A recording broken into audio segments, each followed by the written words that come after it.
Hello, welcome and welcome back. This is Jacob and today we are going to be continuing the module short story narrations for the various operators in Arknights. Today with the one for Operator Ella. As always, we're going to take a look at the short story first, and then we will take a look at what the module brings to the table for our operator.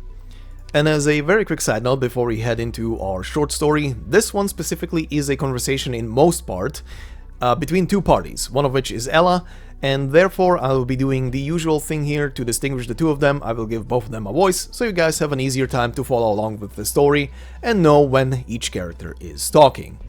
So, let's proceed. The module and its short story are titled Social Expectation Backpack, and this is how it goes. One day. Merinia was precisely in need of these medicines, Rhode Island mercenary madam. You have our boundless thanks for coming all this way.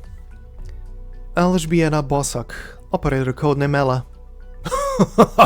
There was an old local saying before Sargon came. Respect the Minoan, even should they come bearing gifts. You may be of Casimir's, but that striking majesty in you is the stuff of Minos. I'm not sure that saying means what you think. Anyway, I'd like to ask you something, seeing as you're the leader around here. Very well. As temple priest, I promise you that any answers I hold are yours. I'm told this nation only recently gained independence. Yes and no.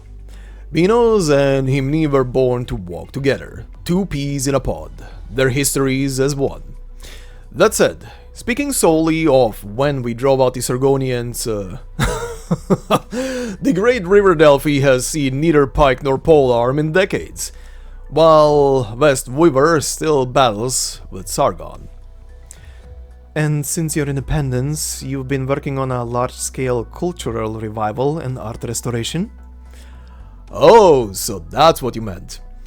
I should be clear, placid as Merinia is, it is by no means in dire straits. All the daily medicines and inhibitor doses used by the villagers are, as you can see, a duty easily borne by my temple, let alone the claim that the sculptures outside, dating from the ancient city-states, are left unrepaired for a lack of funds.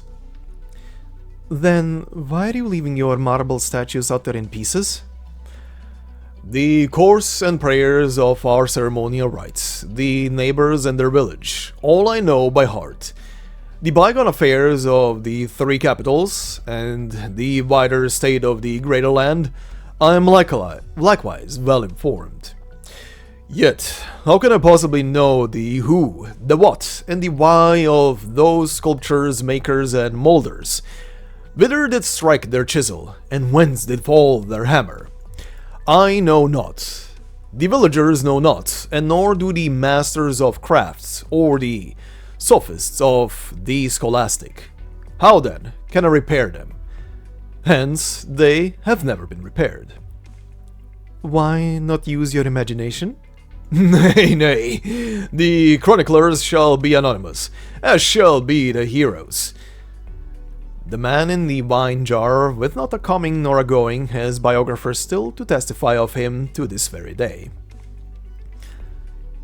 Think of it now. Supposing today I went to the wilds beyond the village and sought a statue, unknown and unnamed. Presumably by my forte strength, I could, on my own, have it standing anew. Yet, I could also go out today and plant a stake in the ground, and what difference would that make? When the artist is known by no one, the art transcends society. If you were to put it in baffling terms, then more or less, yes. But it's not like you want art that transcends society. If you were to put it in baffling terms, then more or less, yes. Then how about art that records society? Another day.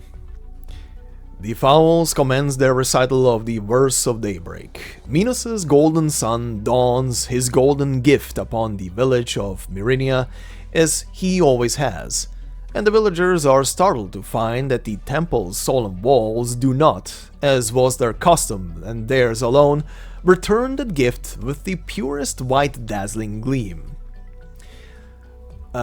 Priest, what are these garish drawings? The artist claims them to be our very selves.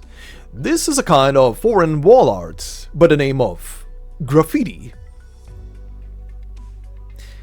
And that would be our short story for Ella. She got to go to Minos to deliver some inhibitors and some medicine to a local town and or village, and she also had the opportunity to tag a temple wall with graffiti. Now, obviously, we're probably never gonna see that graffiti, even though I would love to see what the hell the graffiti is about and how it looks. However, I would like to point out one thing, because they do like in other stories to hint at the existence of the Rainbow Ops. If we ever have a story that is, you know, properly set with a storyline in Minos, I do hope that this graffiti art catches on with the local populace and they start, you know, tagging walls and stuff. They do have, I mean, it's Minos. From all we know about Minos, it's pretty much marble walls and pure white everywhere, you know, it's pretty much ancient Greece to a degree, at least in design should be. And you know what?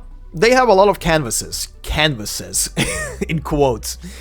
Go at it, Minos. Bring me graffiti. I want to see your walls painted. That would be... Obviously, that's not gonna happen. But it would be a nice nod if in places there are people who do graffiti on walls in a future story, and someone hints at there was a person from Rhode Island who taught us about the art of graffiti. That would be kind of nice. They do hint at the other Rainbow Ops in other stories and short stories from time to time, but they keep it vague and they never specifically name them. And this is speculation, I'm just presuming this is because of rights and, you know, you can't really write a story if you don't have, I guess, a contract to write with another property, so probably a whole thing about that, but that is speculation. But still, would be nice if they do the same thing that they did for Ash's Squad and they mention them here and there. And if this graffiti would actually catch on, and goddamn, can we just acknowledge for 1 second Isekai rights, right? Or Isekai privilege, should I say. We are approaching year 5 of this game, and we haven't had a proper story set in some countries yet, Minos being among them, and Ella and her damn Isekai protagonist privileges has an opportunity to already go to Minos. I am jelly. Anyway, let us proceed into our nitty-gritty now and see what the module does. But before we do so, we're gonna take a look at the traits and talents in their raw state before we apply the module. So first and foremost, trait. Can use traps to assist in combat, but traps cannot be placed on tiles already occupied by an enemy. The traps themselves are the Gersmot mines, more on that in a moment. But yeah, once you deploy Ella, you can deploy Gersmot mines. And that is about that. And as it says, you cannot place a mine on top of a enemy or a unit that is already there. It has to be an empty space. Now, first talent is Gersmot Mine. Can deploy up to 3 Gersmot mines, can store up to 4.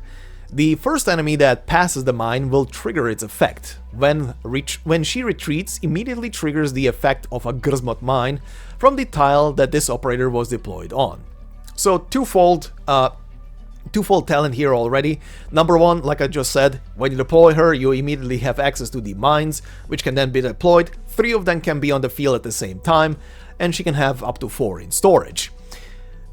And of course, when she retreats from the field or gets defeated and retreats from the field, she will pretty much leave a Gersmot mine immediately there that immediately detonates, and depending on what effect you have equipped, or rather what skill you have equipped, that will be the corresponding effect. Now, very quickly here, what do the Gersmot mines do?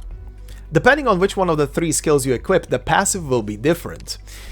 For skill number 1, for example, the passive effect, and by the way, this is a rank 7 for skills 1, 2. Skill 3 will be mastery 3, but all in order. Skill 1, rank 7 says, when a trap is triggered, slows all surrounding targets and reduces the hit rate of physical and arts attacks by 30%, lasting for 9 seconds. So for the 9 seconds that this effect persists on a target, the targets have a 30% chance essentially to miss with physical and arts damage, which is nice. The second passive on skill 2 or rather skill 2 and its passive say, when a trap is triggered, stuns all surrounding targets, lasting for 4 seconds. This is a pretty huge one. 4 seconds of pure stun on pretty much anybody who isn't immune to stunning is very huge, considering you can also, you can literally spam out the mines as you have access to at least 4 of them in storage at once, and that is huge.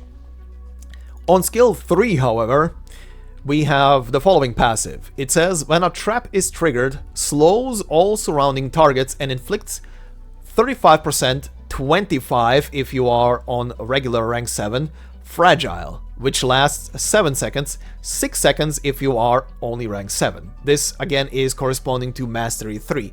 Now, what is fragile? Fragile essentially makes the target squishier, as the name is implying.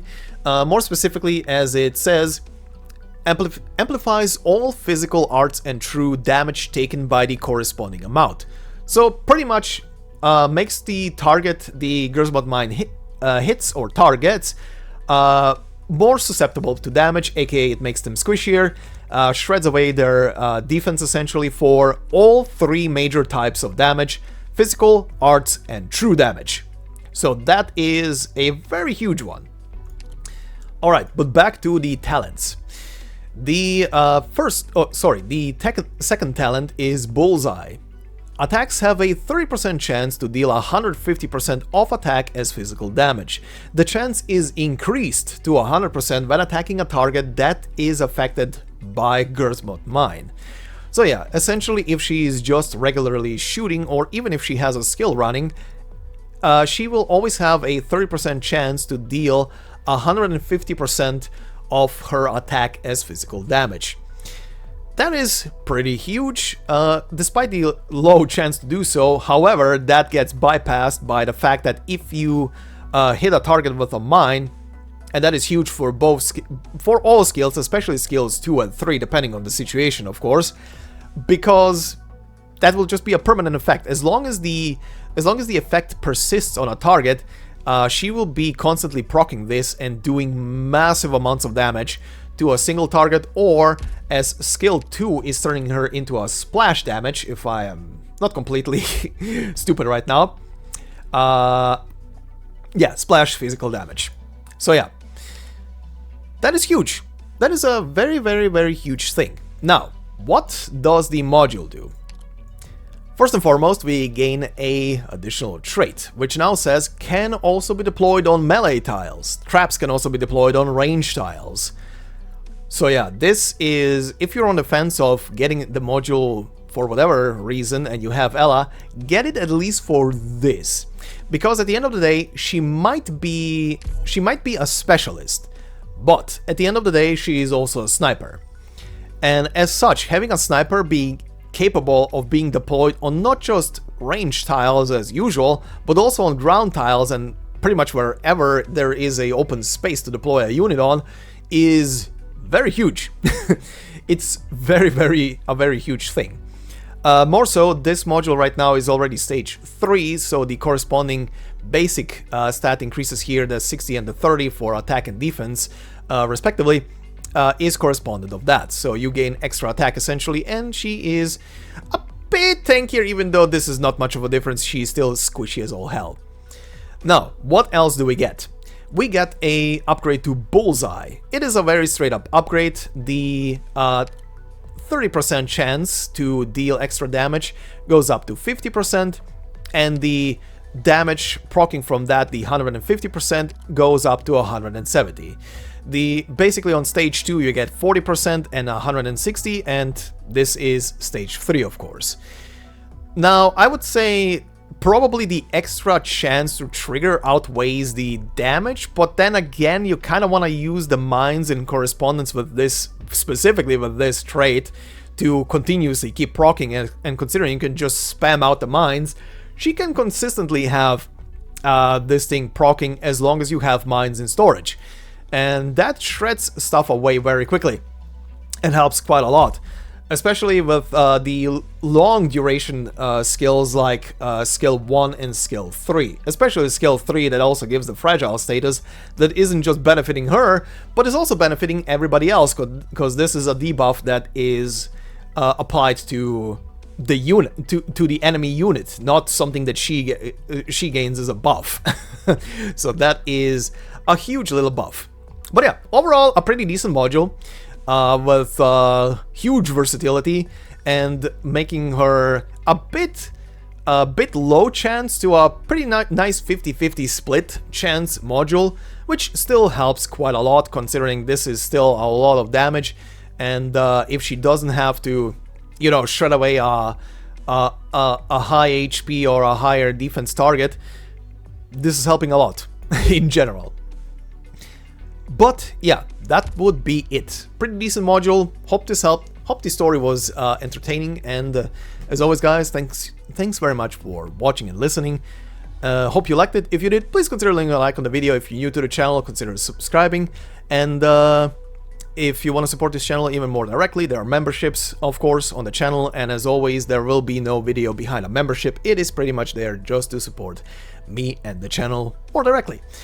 Thank you very much. Thank you for the members that are already there. And yeah, let's get on to the next one. We're gonna be doing a couple more of these rainbow operators in the next coming videos. So yeah, let's keep switching between old and new, shall we? We started with a new one, so next time, how about we switch to an old one? But that will be for next time. Until then, thank you very much, and hope you have a fantastic day wherever you are, and I will see you in the next one. Until then, bye-bye.